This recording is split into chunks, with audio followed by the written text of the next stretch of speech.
মিয়া যেমন নেমেছিলেন আমাদের এই এরিয়ায় ইসলামী জাগরণ নিয়ে, সেই সমস্ত যুবকদের মেজাজে উত্তীর্ণ হইতে চাই। ইনশাআল্লাহ এই এরিয়া নয়, দিনাজপুর নয়, রংপুর নয়, সারা বাংলাদেশ থেকে নাস্তিকের মর্তা বিদায় দিতে পারতে হবে। এটার উপরে আমাদের শপথ গ্রহণ করতে হবে। আল্লাহ তাআলা স্পষ্ট বলেছেন, ইন্নাহুম ফিতয়াতুন আমানু বিরাব্বিহিম ওয়া জিদনাহুম হুদা। মাত্র যুবক 7 জন যুবক, এরা পরামর্শ করে একত্রিত হয় নাই, একজন করে ওই চৌরাস্তায় গাছের নিচে জমা হয়েছিল, একজন করে। সবাই পরামর্শ করার সময় পায় নাই, বসে মিটিং করার সময় পায় নাই, সবাই একত্রিত হয়ে জাগরণ তৈরি করবে সেটার সময় পায় নাই। কি একজন করে একত্রিত হয়েছিল, কিন্তু প্রত্যেকের মেজাজে ছিল যে এই কুফরি মতবাদ মানি না, এই শিরকি আমরা গ্রহণ করতে রাজি নয়, আমরা কোন মূর্তির পূজা করতে রাজি নয়, আগুনকে পূজা করতে রাজি নয়। এমন করে মেলাকে বর্জন করে, কুফরিকে বর্জন করে, তাগুতকে বর্জন করে এরা চৌরাস্তায় গাছের নিচে একত্রিত হয়েছে। প্রথমে একজন গেছে, তারপরে আরেকজন গেছে, তারপরে আরেকজন গেছে, এমন করতে করতে 7 জন গেছে। কোরআনের আলোচনা পরে 8 নম্বর কুকুরে গেছে। এই জায়গায় একত্রিত হয়েছে, কেউ কথা বলে না, চুপচাপ। কথা বললেই সরকারি গুলো আমরা জেনে ফেলে কিনা, আর তারা আমাদেরকে গ্রেফতার করে নিয়ে যায় কিনা, এই রকমের ভয় দিয়েছিল না।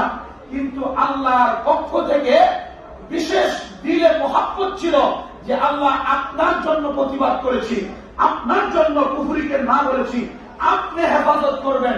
কিভাবে করবেন? আপনি করবেন, আমার জানা না। ইমানি হিসাবে এরকমই হয়। ইমানি চেতনা নিয়ে যে সামনে আগায় তাদের হিসাবটা এইরকমই হয়। কিন্তু আমরা ইমানি চেতনা নিয়ে আগাইতে বাধা হয়ে যায়, আমাদের সমস্যা হয়ে যায়। সমস্যা হয়ে যায় এই জন্যই যে আমি কোরআন সহি করে পড়তে পারি না, কোরআনী দিক নির্দেশনা সহি করে আমার জানা নাই। তো কেউ নারায় তাকবীর দিল, আমি দৌড় দিলাম, তো কিছুক্ষণ পর এটা বাধা হয়ে যায়। কথা কোন ঠিক না ঠিক? আমাদের সমস্যাটা তো এরকমই সমস্যা আমাদের বাংলাদেশে দেখা যায়। বাস কেউ কোনো কিছু করলো, বাধা দিল আর থেমে গেল। কিন্তু কোন ফিলিস্তিনিকে আপনি দেখবেন না যে কোন তৌহিদের ঝান্ডা নিয়ে সামনে আগাইছে, পিছিয়ে আসছে। কোন তালেবানকে দেখবেন না, কোন কওমি মাদ্রাসার আলেমকে দেখবেন না হকের ঝান্ডা নিয়ে সামনে আগাবে, পিছপা হতে দেখবেন না।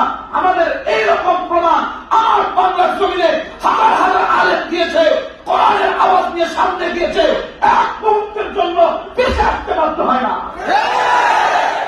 এটা তো হকের আওয়াজ। এই হকের আওয়াজকে থামানোর কোন ক্ষমতা এ পর্যন্ত বাংলার জমিনে কারো এ পর্যন্ত হয় নাই। ছিল অল্প একটু, কিন্তু এই লাঠি নাই, কিচ্ছু নাই। আপনাদের মতো কয়েকজন লোক কলেজে এখন আওয়াজ দিছে, ফালাইতে বাধ্য হয়েছে। কথা কন ঠিক না ঠিক? কোরআনের শত্রু, আলেমদের শত্রু বাংলার জমিনে তার কবর পর্যন্ত হবে না। এ কথা ক্লিয়ার? কবরও হবে না, কবরের মাটিও হবে না। কেন? এটা এমন পর্যায়ে গিয়েছিল যে পর্যায়টা কোরআনের বাহিরে, কোরআনের বিরুদ্ধে, কোরআনের আলোর বাহিরে আলো জ্বালাইতে চাইছে। এই জন্য এর দশা। এই জন্য আপনাদেরকে অনুরোধ করবো, কোরআনই পুরা জিন্দেগি যাপন করার জন্য এখনই আপনি ওয়াদাবদ্ধ হন। ইনশাআল্লাহ আপনার এই পড়ালেখা সেটা মুসলমান ডাক্তার বানাবে, মুসলমান ইঞ্জিনিয়ার বানাবে, আমাদের প্রিন্সিপাল মহোদয়ের মতো মুসলমান এমন একজন প্রফেসর বানাবে। কথা ঠিক না রাখবে? এর জন্য আপনাকে কোরআনের দর্শ দিতে হবে। সুবর্ণ সুযোগ এখন আমাদের এই জায়গায় কোরআনের দর্শ হয়, আরো বিভিন্ন জায়গায় হয়। আর যদি তাফসীর নিতে হয় তাহলে আমাদের এই বালুরডাঙ্গা দোতলা মসজিদে এই যে মাহতাবুল স্যার আমাদের ওখানে বসে, আমরা ওখানে তাফসীর করি, তাহলে তাফসীর নিতে পারবেন। কোরআনের সহিহ তেলাওয়াত হয়ে গেলে তাফসীর ওখান থেকে নিতে পারবেন। ইনশাআল্লাহ এই চেতনা নিয়ে সামনের দিকে আগান। আমরা চাই আমাদের এই স্বতন্ত্র রাষ্ট্র, সার্বভৌমত্ব, কোন শগুন, কোন শ্রীগাল, কোন দাউয়া আমার এই দেশের সার্বভৌমত্ব নষ্ট করার পায়তারা করলে তাকে রোখে দিব। এটা একমাত্র সম্ভব এটা যুবক মুসলমান নিয়ে, মুসলমান যুবক নিয়ে এটা সম্ভব। যদি মুসলমান যুবক না হয় তাহলে ওকে দিয়ে আগানো সম্ভব নয়। কথা কোন ঠিক না ঠিক?